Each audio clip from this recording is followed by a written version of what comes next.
Court के सामने नतमस्तक हुए रामदेव। बालकृष्ण और रामदेव को कोर्ट ने हड़काया।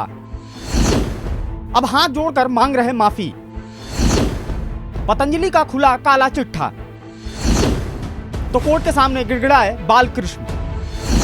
बाबा रामदेव की आयुर्वेद कंपनी पतंजलि ने गुमराह करने वाले विज्ञापनों पर आज अपनी गलती मान ली है।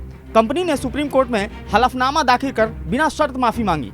पतंजलि आयुर्वेद और उसके मैनेजिंग डायरेक्टर आचार्य बालकृष्ण ने कोर्ट से ये गलती दोबारा न करने का वादा भी किया है। एमडी बालकृष्ण ने हलफनामे में कहा कि नवंबर 2023 के बाद जारी किए गए विज्ञापनों का उद्देश्य केवल सामान्य बयान था, लेकिन उनमें गलती से अपमानजनक वाक्य शामिल हो गए। उन्होंने यह भी बताया कि कंपनी के मीडिया विभाग को सुप्रीम कोर्ट के आदेश की जानकारी नहीं थी। कंपनी का उद्देश्य सिर्फ नागरिकों को पतंजलि के प्रोडक्ट का इस्तेमाल कर स्वस्थ जीवन जीने के लिए प्रोत्साहित करना था। पतंजलि के खिलाफ इंडियन मेडिकल एसोसिएशन ने दर्ज कराया था केस। दरअसल इंडियन मेडिकल एसोसिएशन यानी आईएमए ने 17 अगस्त 2022 को सुप्रीम कोर्ट में एक याचिका दाखिल की थी। याचिका में कहा गया था कि पतंजलि ने कोविड वैक्सीनेशन और एलोपैथ के खिलाफ भ्रामक प्रचार किया है और अपनी आयुर्वेदिक दवाओं से बीपी, शुगर, अस्थमा समेत कई बीमारियों का इलाज करने का झूठा दावा किया है, जिससे एलोपैथी दवाइयों की उपेक्षा हो रही है।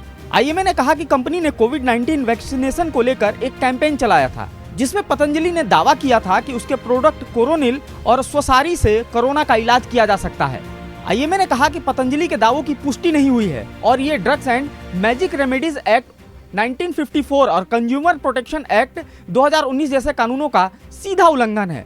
21 नवंबर 2023 को आईएमए की याचिका पर सुनवाई करते हुए एससी ने पतंजलि को कड़ी फटकार लगाई और भ्रामक विज्ञापन तुरंत बंद करने का आदेश दिया। साथ ही चेतावनी देते हुए कहा कि कोर्ट ऐसे किसी भी उल्लंघन को बहुत गंभीरता से लेगा और हर एक प्रोडक्ट के झूठे दावे पर 1 करोड़ रुपए तक का जुर्माना लगा सकता है। पतंजलि ने सुप्रीम कोर्ट के आदेश को किया नजरअंदाज।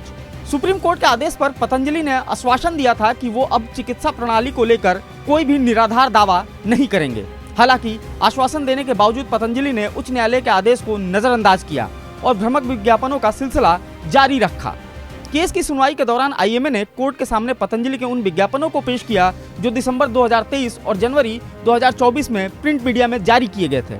इसके अलावा 22 नवंबर 2023 को हुई उस प्रेस कॉन्फ्रेंस के बारे में भी बताया जिसमें पतंजलि के एमडी बालकृष्ण और योग गुरु शामिल हुए थे। इस पर सुप्रीम कोर्ट ने सख्त नाराजगी जाहिर की और 27 फरवरी को एक बार फिर पतंजलि आयुर्वेद को गुमराह करने वाले दवा विज्ञापनों पर रोक लगाने के लिए कहा। इसके साथ ही कोर्ट की अवमानना कार्रवाई में कारण बताओ नोटिस भी जारी किया गया।